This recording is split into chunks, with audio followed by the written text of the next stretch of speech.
cada um desses 12 chamados mandamentos e o que Moisés supostamente recebeu no Monte Sinai. A propósito, o Monte Sinai ainda está no Egito, na África. Não foi a lugar nenhum. Agora, esses 10 mandamentos não foram recebidos por Moisés. Eu, por ser judeu, não significa que eu tenho que ouvir, que eu tenho que seguir a mitologia.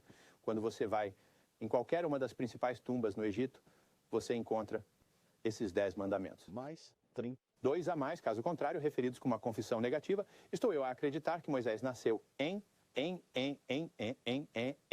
Misraim, Egito, por volta do ano 1346, antes da era cristã.